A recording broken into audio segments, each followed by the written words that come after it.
Hi everyone, I'm Sandy and welcome back to my channel. Today I have my December reading wrap up for you. I ended up having a really fun December. I was co-host for the Remember December reading event. I'll leave all the other co-hosts linked in the description below. And it was so much fun to just pick up books and reread for a change. And some of my favorite reads of the month were definitely rereads. So I'm excited to share some of those with you today. I normally start this video, my wrap-up videos, with a recap of the numbers for the 1001 book countdown, and I'm going to wait and do that on Saturday. So Saturday I'll have a full project update, not only for the 1001 book countdown, but also for my 3 other projects that I had selected in 2023, with updates for all of them. Some were very successful and some not as successful. So I'll wait and give you and that will also include my best and worst book of the year. So for both the 1001 list and non-1001 list. I'm very excited to share that with you, but that'll be on Saturday. So at the beginning of the month, I really did try and pare down my TBR. I had a video where I had a whole bunch of books selected and I just went through and was trying to narrow it down. And I really did narrow it down quite a bit, but I still didn't read everything on that particular shelf. The books that I ended up not picking up were Wild by Cheryl Strayed. This is for Remember December, and I just didn't get to it. I don't know why. It's not very big of a book, but yeah, I just didn't end up picking this particular one up. I also didn't get to Death on the Nile by Agatha Christie. This is, I think, technically a reread for me. Some places I show it as read, some places I show it as not read. I don't know, which is what made it perfect for Remember December. It also fell into the Missing Christie readathon, so I was super excited about picking up this particular one. And in the end, it just didn't happen. So those are 2 of the books I didn't end up reading. So what did I read? So for the 1001 countdown, I have already talked about all of these books. These were the ones that have been in the countdowns already. And then, of course, The Black Prince, which is the one book off of the 1001 book countdown that I did not get to. I ended up with 2023 with 1 book on the list. I'm really excited to share my top book and the bottom book of the 1001 book countdown this year. I think that will be really fun. I'm gonna spend a little bit of time compiling that stuff together. So yeah, but The Black Prince, I just didn't get to it. All right, so for Remember December, I ended up reading several books, which was incredible. More books than I had anticipated. I actually put a book on my TBR that I had taken off my TBR, my pare down video.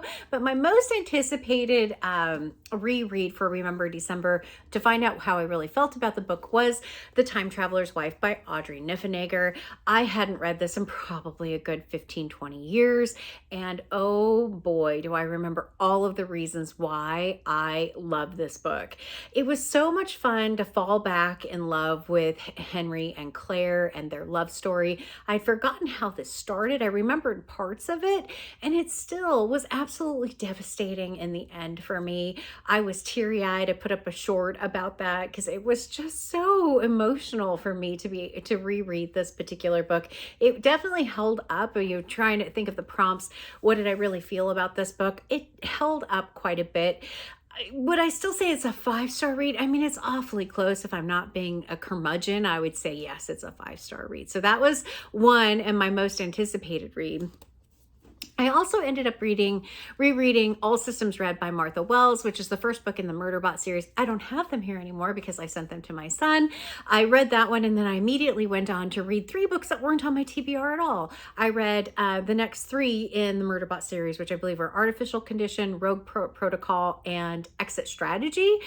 They were short little books, so they really were just fun, easy reads, and I just breezed right through those. But I did read that also for Remember December. I ended up doing an audiobook of this particular book as a reread, which is Tarzan of the Apes. I did talk about this in a countdown video recently as well. The audiobook of this was lovely. My husband and I listened to it in the car. So this follows the prompt of consume a book in a different way, because I read this last time and now this time I got to do the audiobook. My husband has finished Return of Tarzan and I haven't even started it. So yeah, he fell kind of back in love with this series and is going on to read book 3. I absolutely would recommend Tarzan of the Apes if you haven't read it, either as an audiobook or the physical book. There's so much more to it than just kind of the myth or the legend of Tarzan. So highly, highly recommend. And I do want to read The Return of Tarzan. I just don't know when I'll get to it. But that was another Remember December. The last Remember December book I've already talked about as well, which is The Third Man by Graham Greene. This is a book that I took off of my TBR when I was paring it down and then ended up putting it back on my TBR. Why? I don't know. I took it with me to when we went out of town for a week, and it's just such a short little book, and it's just such an easy win to read. So it was good to dip back in this space. It's not a favorite. I mean, I loved Brighton Rock by Graham Greene. I would say that one, it ranks higher for me than The Third Man. But if you're looking for a short, quick, easy Graham Greene book to read, this one is not a bad selection to pick up. All right, that is all I reread for Remember December. So you can see kind of why some of my other books didn't get picked up, because I read all of the Murderbot books, and I read The Third Man. It's just books I hadn't put on my TBR. So yeah, that's part of the reason why. And then you'll see in a minute why I really didn't pick them up. So the other book that I ended up reading was The Mysterious Affair at Styles by Agatha Christie. This is the first book in the Hercule Poirot mystery series.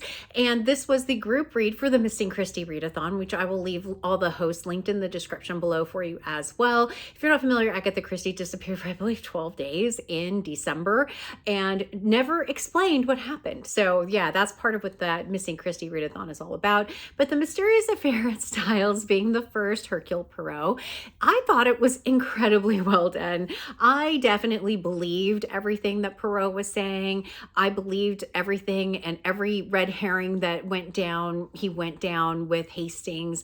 I had come up in my mind who the murderer was and thought of a different reason why they could be, or a different person it could be. I came up with probably about 10 different people that I thought this murderer could be. And in the end, it was none of them. So I was thoroughly entertained. I really would like to kind of read the Agatha Christie books in order, which the next one is The Murder on the Links, which I don't actually own, and I am still on my read what you own challenge, so I can't pick it up anytime soon. And I own some other Agatha Christie's that are on my TBR veteran list for 2024, but very, very fun. I'm very glad I finally read Mysterious Affair at Styles. I hope to be able to read The Hollow coming up, and then I have the ABC Murders and I think Five Little Pigs for Agatha Christie on my TBR veterans list for 2024. So that one was it a 5-star? I mean, it was pretty high for Agatha Christie. I'd say 4.5 maybe, but I thoroughly enjoyed this particular book. All right. Sorry. I had 2 books left for my subscriber favorite project, and one of them was a reread, or I think it was a reread. I will honestly tell you. So I had one more book for Remember December, I guess, and that was The Girl on the Train by Paula Hawkins. This was a recommendation by my subscriber, Sandra Holland, so thank you so much, Sandra. And this particular book, I had it as read, but I will tell you, I remembered nothing, and it was a thrill ride and so confusing, this main character, as far as, is she just unreliable from a narrator perspective? Is it because she drinks a lot and we don't know what's going on? Is it, what is going on with this main character? The premise is there's a girl who is going into the city every day, and she actually gets on the train and goes by her old apartment where her ex-husband and his new wife live. And every day she passes this house that has other people living in it, and she makes up names and kind of a backstory for the people in that particular house. And she has this whole thing worked out as far as what's going on with them. But her ex-husband also lives just a couple houses down. And it gets more and more twisted as I went through it. And to the point I was like, okay, very creepy, very well done. I can see why it would be a favorite. Very thrill ride book of a book. I think there's an adaptation for it, right? I believe so. It really makes me want to go read the adaptation or watch the adaptation now. But this one was absolutely excellent. So glad Sandra suggested this one as a subscriber favorite from 2022 and read in 2023. So that was one. The last book that I had as a subscriber favorite was actually this one, The Fortnight in September by R.C. Sheriff. This was recommended by my subscriber MC. This book was originally published in the 1930s, so it is quite a bit older than some of the other books that I ended up reading this month. This one, It's just such a sweet and well-written book. There's something beautiful. It follows this family that's going away for vacation for 2 weeks in September. They go to the same location every year. They stay at the same place every year. They reserve the same huts on the beach every year. Very, very typical, or kind of repetitive vacation that they go on. But there's something so beautiful and just kind of like their everyday lives that was just very comforting to me. The language was so incredibly well done, and it was absolutely beautiful, very calming and relaxing kind of thing. It wasn't something where you're going to get this big shock of a story in this particular one. There's not necessarily a lot of plot to this particular book. It just is like a very nice, slow burn of a story, and I really did enjoy this one quite a bit as well. I'm so thankful that I made time to read this particular book, that I fit it in, and I will have an update about my subscriber favorite project from 2023 this weekend, because it was one of my more successful projects. But absolutely incredible book. I would definitely recommend this one if you're looking for just a nice, easy, soft kind of read about a pretty generic family going away on a vacation. But there's something beautiful about how they kind of interact with each other and what happens. And so I just really, really like this book quite a bit. All right. Those were all the books that were on my official TBR. So why didn't I read the ones?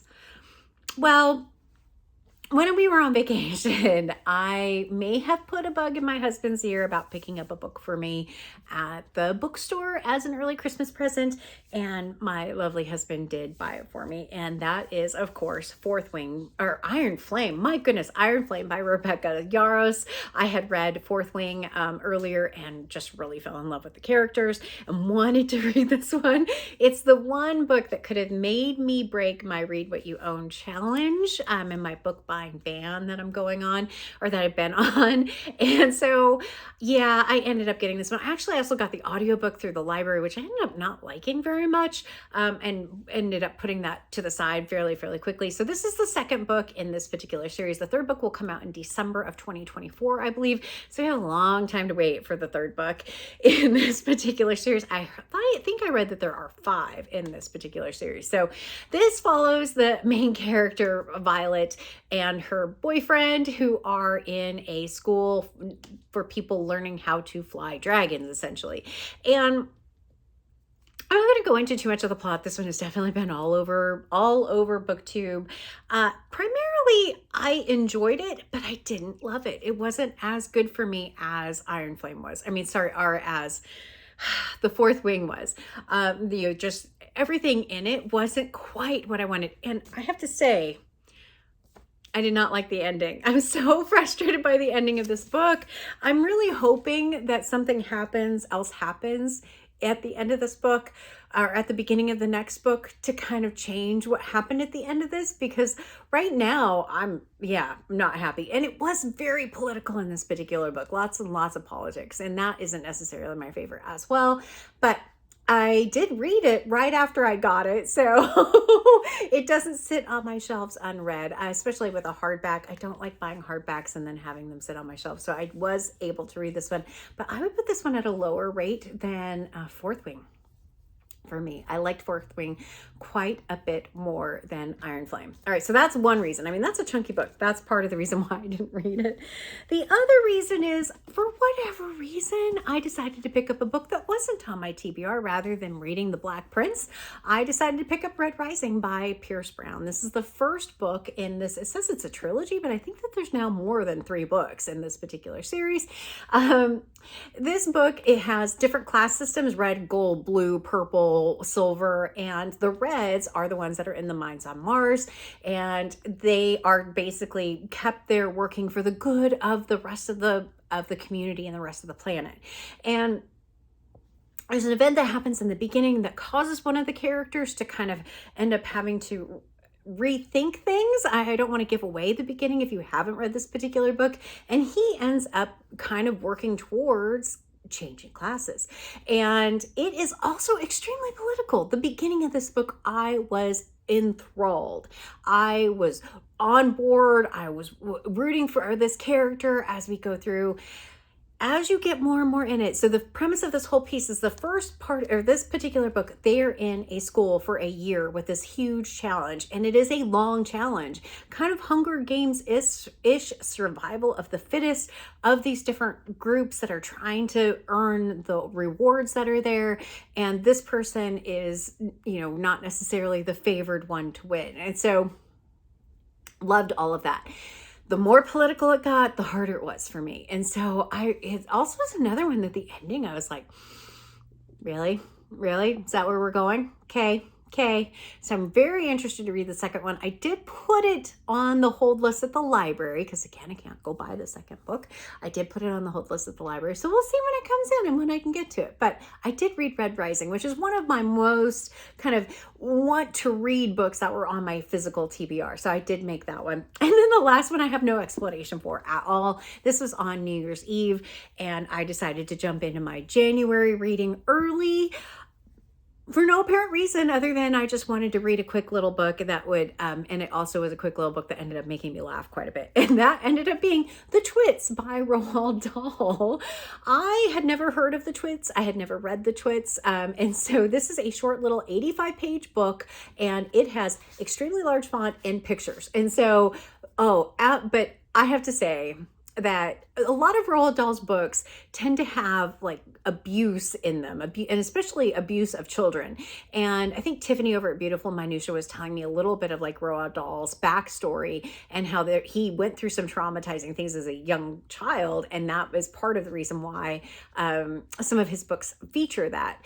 This book has the Twits who are really mean to each other. They're not nice to animals necessarily, and they're not nice to, there's one scene with like 4 little boys, but they escape pretty unharmed. And so, the Twits though are malicious, mean, vindictive to each other, but the way that it's done is so hilarious, and I can see how middle grader especially would laugh about the start of this book, especially as they're talking about all of the ways that like food gets caught and how they interact and everything. And the ending is just really, really sweet as far as what happens to them. They don't necessarily have a happy ending, the poor Twits, but it was a very delightful read, and I do want to almost say it's one of my favorite Roald Dahls because it doesn't feature any type of rampant child abuse. I mean, James and the Giant Peach, you have Matilda, all of those have a component of that, but this one just didn't. And so I love this cover, by the way. I now understand what this cover means, by the way, with the Twits on their heads. So very, very funny. I really did like this Roald Dahl. So that's it. That's what I ended up reading. Like I said, I was on vacation for a long period of time. I had the holidays in there, and so this is a very unusual amount of books for me. I also don't tend to like reading necessarily this many books in a month, but it was a good Remember December read for me. There were a lot of fun books in there. And yeah, but that's part of the reason why I didn't get to all of my books that I planned to read. So what do you think? Have you read any of these books? I'd love to hear your thoughts in the comments, as always. We'll see how January goes. I did get a jump, like I said, early on my January reading, and then I've already finished one book off of my January TBR. And then the other books I started were all chunky. And so I started off just really strong, and now I'm like, we'll see how it goes. But anyway, as always, like, comment, and subscribe. And until next time, everyone, thanks. Bye.